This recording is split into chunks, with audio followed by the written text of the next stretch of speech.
Hello, everyone. Welcome to 3Q New Mexico's business podcast. I am your host, Pam Myers, and my wonderful co host is the always fabulous Erica Yoakum. Our guest today is Kyle with Rocket Man Plumbing. Thanks so much for joining, Kyle. Glad to be here. Thank you for inviting me. Yeah. Now, how long has Rocket Man Plumbing been around? You have got years of experience at this. I've been doing it for a while. Started Rocket Man Plumbing about 8 years ago. Mm-hmm. Um, Before that, I had another company called Rocket Plumbing, but I had a 10-year hiatus between the first company and the second company. Oh, okay. Yeah. So, okay, I got it. So before we started recording, you said the dog's name is Rocket. I'm Yes. thinking that's not the original Rocket. Either that or that is the longest lived old dog ever. No, I named him Rocket after the second company, not the first. Got it. It's like, wow. So there's a 30-year-old dog walking around in the background. It'd be pretty amazing. Awesome. So you started this before the poo-poo hit the propeller in 2020.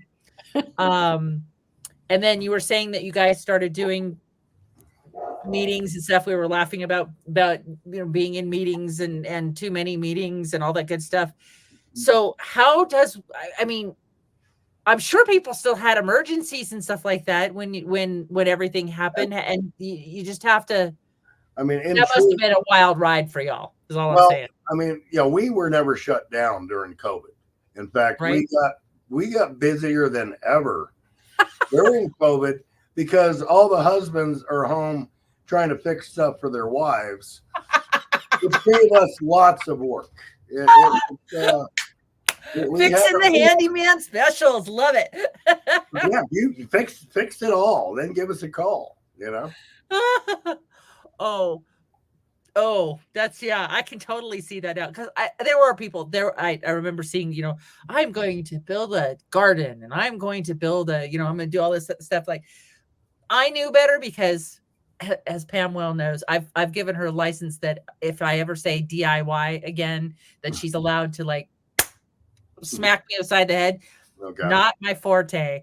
I would definitely rather reach out to professionals like yourself and I'm sure. So that's funny though to think that well, hey, now that I got some time, I'm going to put in a new shower, and I've never done that before. Yep. But no, it's we stayed plenty busy during COVID. Awesome. What's the most unusual thing you've ever been asked to do? Ooh, good question. That was just about 2 months ago. Oh. And I got a call about 1:00 in the morning. And a little Chihuahua dog, got his foot stuck in the drain of a bathtub. And they had called Humane Society out, and they couldn't get this dog's foot out of it. So I went out there and very carefully, it was trick. I only got bit once. But, I had to cut the drain out very carefully without messing up the bathtub, and then got it off, and then had to cut it around his foot to get his foot out. Wow. But what had happened, he had somehow got his foot in it, and it was pinched, and his foot had swollen up, or two toes had swollen up, and they would not come out. What are So these? that was, I've always had that dream of getting that call where some pretty girl gets her foot, or stuck in the bathtub drain, in the bathtub spout. I always wanted that to happen, but right. I got a female Chihuahua. Oh well. And you only got bit once. That says a lot about you. Right. Your bedside manner must be pretty good if you only got bit once. Of course it was a Chihuahua. Of course. Yeah. Wow.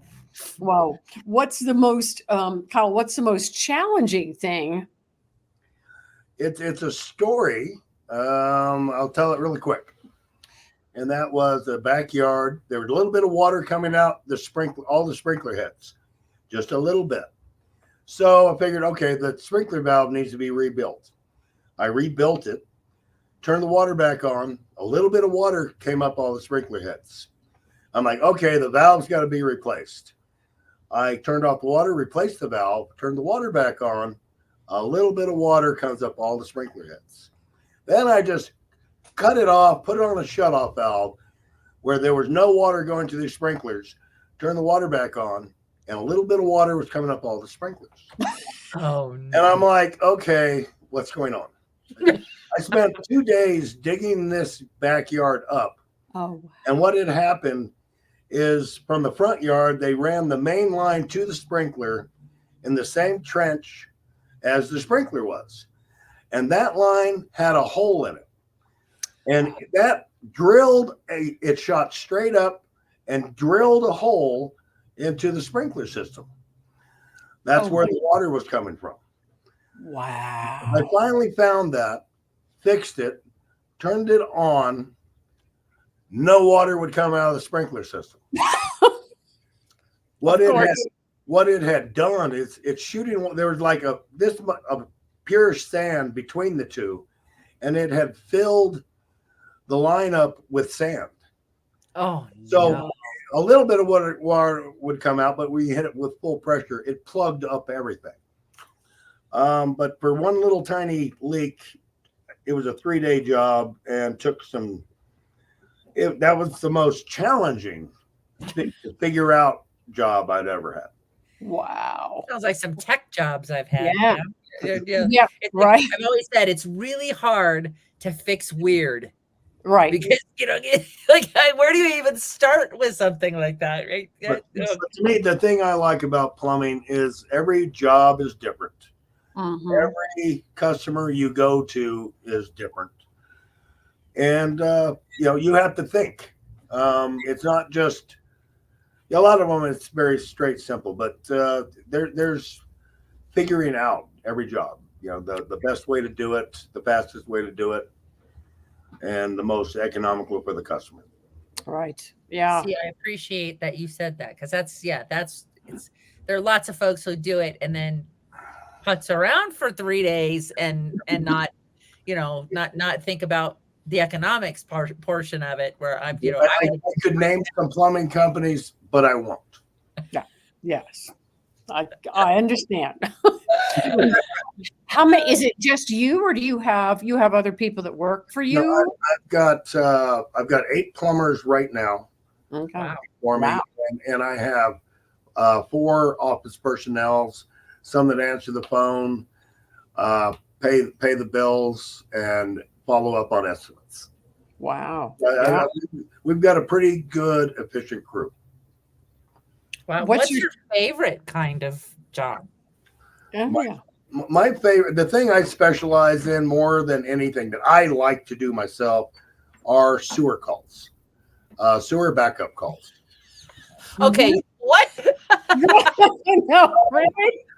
It's there's everyone say, well, that's easy and it's kind of messy and stinky, but in truth, there's a lot more to it to figure out what the problem is, where the problem is.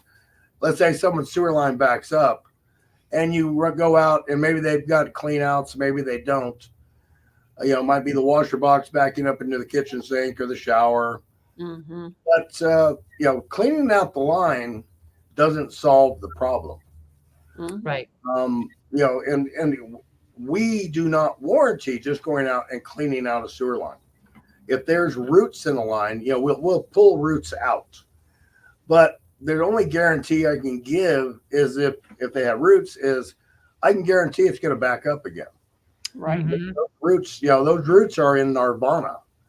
Not just water, but nutrients. Yeah, I was gonna say it's liquid fertilizer. Yeah. So they're but the whole point is clean it out. But then, and I've got customers who, they call 2 or 3 times a year, and it's backed up again. It's like and the whole thing is okay. We want to solve this, so we can run our camera down the sewer line, spot exactly where the problem is. Right. They might need a whole new sewer line, but it might just be one little section that roots have gotten into the line or the line has collapsed. And we can give a bid to fix that exact problem if that's all that's needed, not the whole line. Right. Right. We once had I never had a basement before living in Denver. And I went downstairs in the basement and there was 2 inches of water in the basement.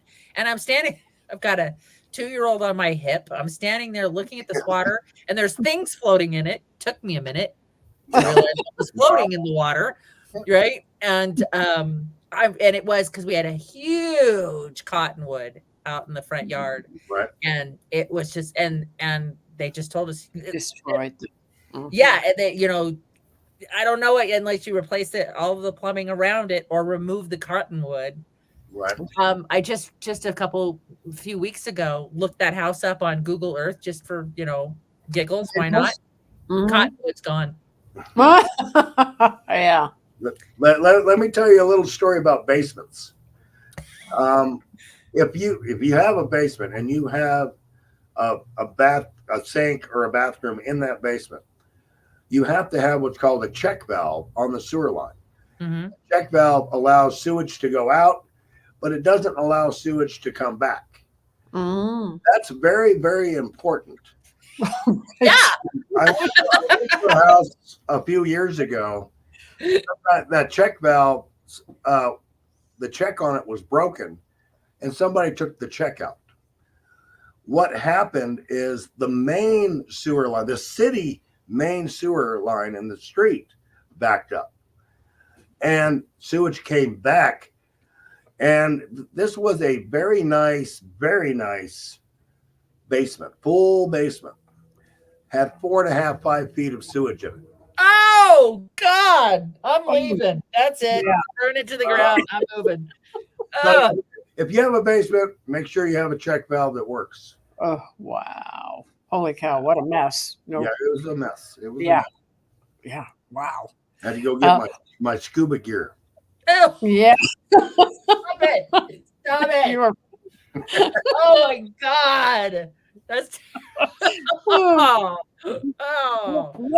What is your service area, Kyle? How far out do you go? We go, all of Albuquerque. We go out to Ray Rancho. We'll go out to Bernalillo and Placitas, and we'll go as far as Belen, and we will go as far as Edgewood or Moriarty. But there's a half-hour service charge for the outside ring. Right. We just have to. Mm-hmm. Right. Is Los Lunas in that ring? Outside ring. I mean, let's say there's Rio Rancho, and then there's Rio Rancho, which is all the way out to wherever. But Placitas and Edgewood and Belen, there's a half-hour travel charge. Yeah, I probably that because I'm in Los Chavez, which is kind of like halfway between Belen and Los Lunas. I'm just thinking because I've got I love my husband, and DIY is not our strong suit. I've already said that, and so we have a toilet that's a little tilted. Right. My kids don't care. I do. No, I'm old. I don't want my toilet to tilt. It messes with my whole reality. It's an easy fix, but it has to be done right, or it will leak. Right. Yeah. And that's usually pretty obvious. Yep. Yeah. How did you coming out pretty quick? Yeah. How did you and I apologize, I had to mute myself earlier because the dogs were barking. So I didn't hear if you asked this question, Erica, because you usually do. But how did you weather through the pandemic? Like, when did that affect you at all? No, that was our busiest, most growth period in the 8 years I've been. Love it. Or Wow. not 8 years. I've been in plumbing for a long time. Is there one thing that you learned or had to do during COVID that you've kept going forward? As far as other than Saturday meetings with the team? we were very, just like everybody else. We wore our mask and going to anybody's house. We had gloves and we had booties. All of that is gone, and I hope it stays that way. Mhm. Yeah. Right. Mhm. Yeah. Let's stay healthy. Yeah. I mean, But it was your if anyone requests, I mean, and some of them are still wear masks, and if they request we wear gloves and masks, every plumber's got them on their trucks. I feel that way every time I go into Walmart. Yeah. uh why do you think it was your biggest growth period during that time? That's interesting. Well, I think just because more people were home and spent a lot more time at home, so they were more aware of the problems that they had, or they tried to fix them themselves. They tried to fix it themselves. Yeah. Yeah. Like, Yeah. Wow.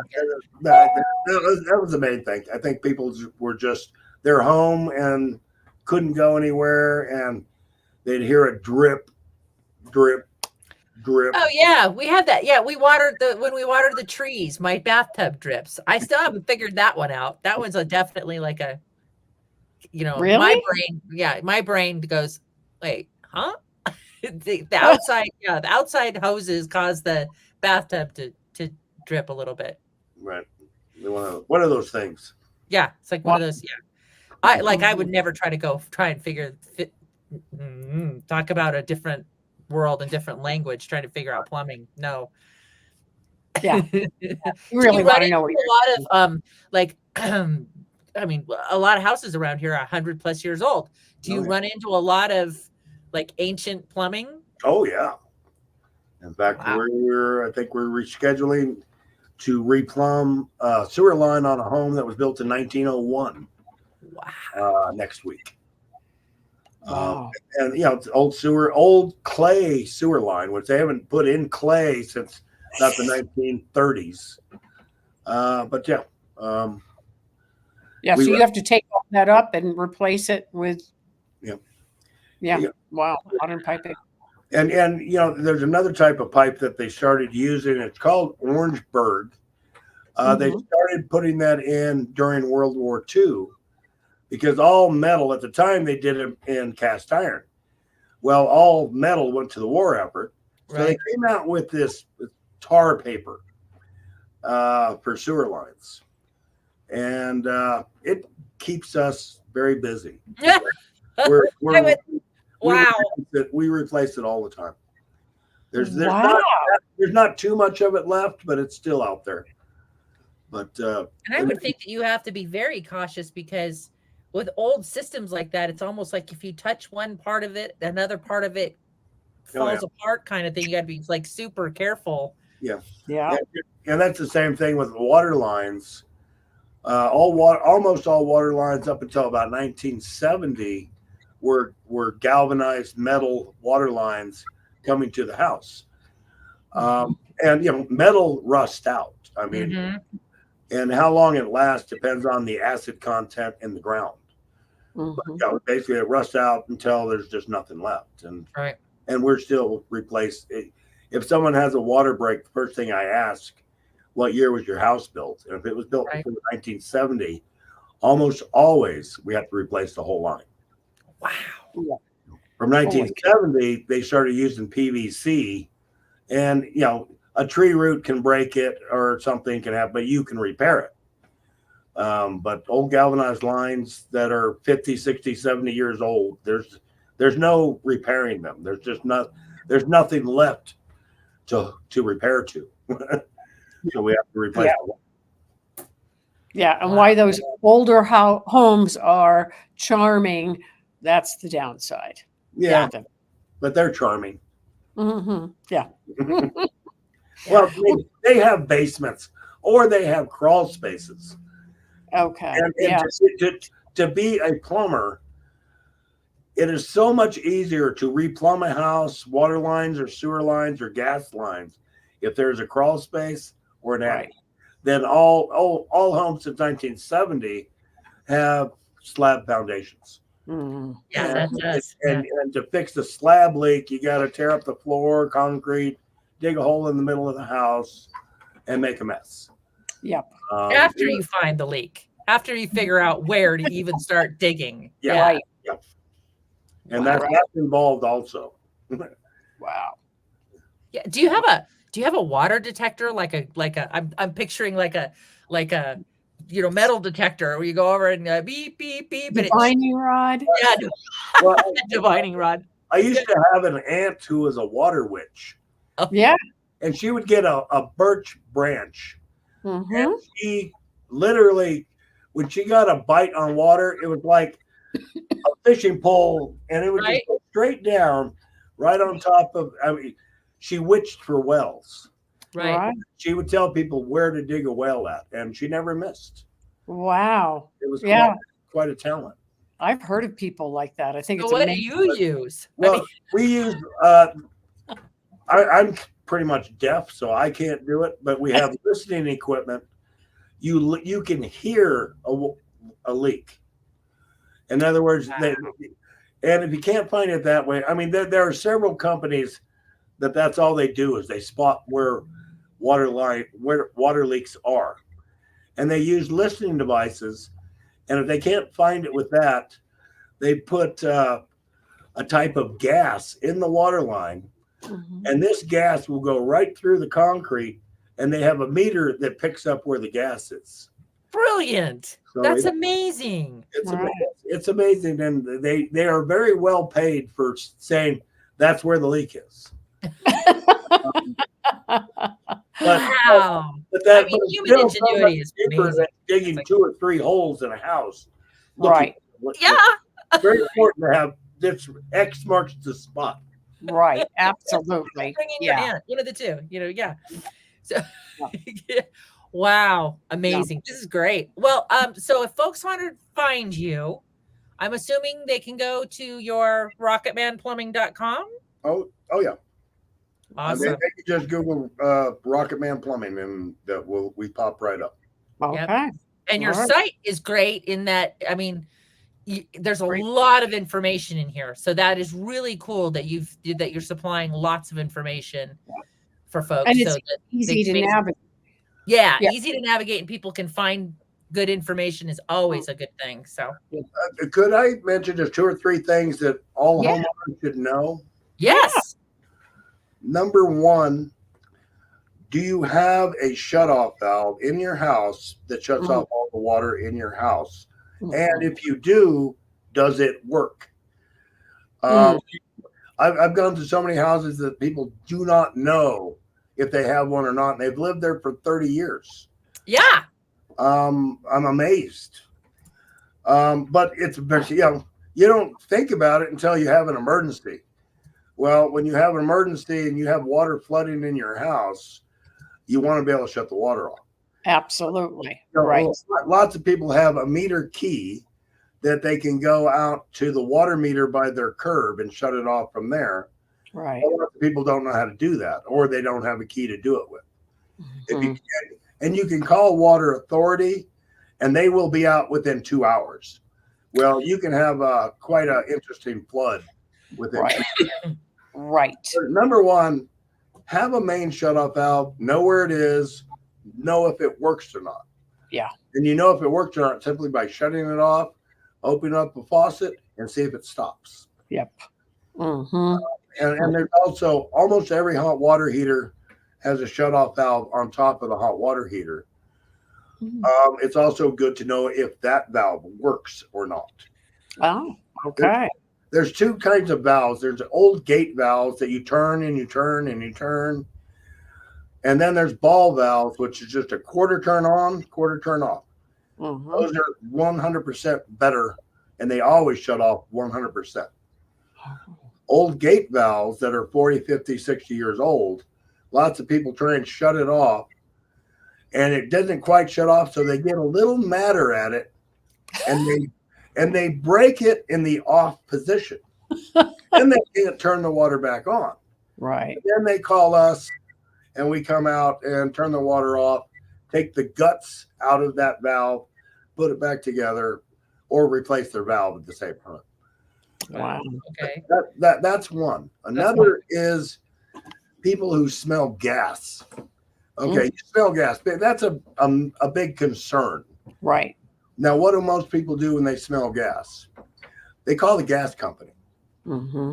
Okay, then the gas company comes out and they're like, yes, you have a gas leak.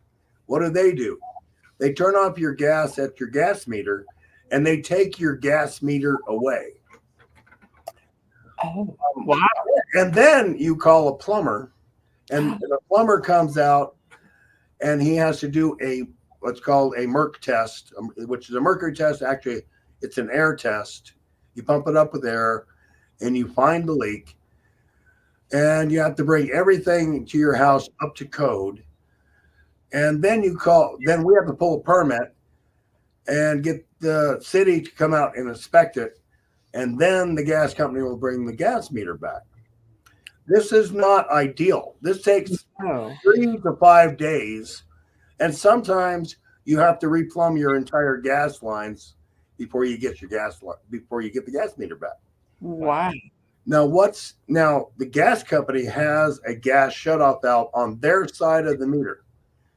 They are very particular on who can shut that off. In other words, only they can shut it off or turn it on. I'm a licensed plumber, licensed gas plumber. I've gotten $350 fines for shutting that valve off. So I don't do it anymore. Okay. But what I recommend people is they can call Rocket Man Plumbing, and we call the gas company. They shut it off, and we put another gas shutoff valve on the customer's side of the meter. That way, the customer, if they smell gas, they can shut it off, call a plumber. We can come out, find the leak, fix the leak, and we can turn it back on. And they never lose their gas meter, and they never, go through that 5 days of go through that 5 days without any hot water or anything. Right. It's a big deal. Wow. But the necessary, and in truth, it's code now that the customer has that shutoff valve. Okay. But that hasn't been forever, and most people do not have that. Okay. It's a very good thing to have. Interesting. And just one more. Yeah. And that is on the sewer lines. It's code that everyone has sewer cleanouts outside their house so you can access the sewer line. Right. But that wasn't always the case either. There are lots of older homes that do not have cleanouts. So if their sewer line backs up, we have to take our sewer machines up on the roof and run down the vents on the roof. And sometimes that doesn't work, and we have to pull a toilet in the house and bring our big sewer machines in the house and clear it from there. And that can be messy. Right. Bottom line, and if someone's house is backed up, and you call a plumber to stop it from backing up in the house, all you got to do is take off one of the caps outside, and you can get by until somebody gets there to clear the line. Right. So at least it's unloading outside, not inside your house. Yeah. Better to make a mess outside than what can boil out of a toilet. Right. But to me, those are the three main things that people should. If you don't have cleanouts, you need cleanouts.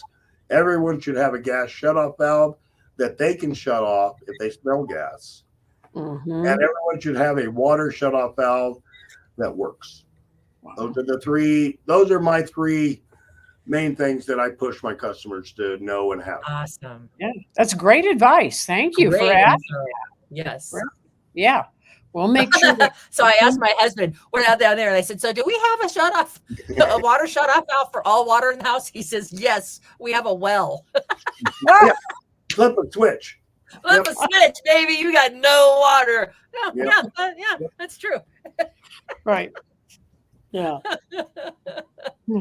Well, thank you so much, Kyle, for being a guest on the podcast today. Well, Rocket Man Plumbing. Thank you for reaching out to me. Yeah. Somehow I got on your email list, so I get your emails all the time, and which is super helpful. And so then you kind of came up on my radar. So thanks so much. Awesome. Love great information. Right. We love great information. Thank you very much. You Yeah. bet. I sure appreciate it. I had fun. Thank you. Thanks everybody for listening. Keep listening to our podcasts. You got it. Thank you.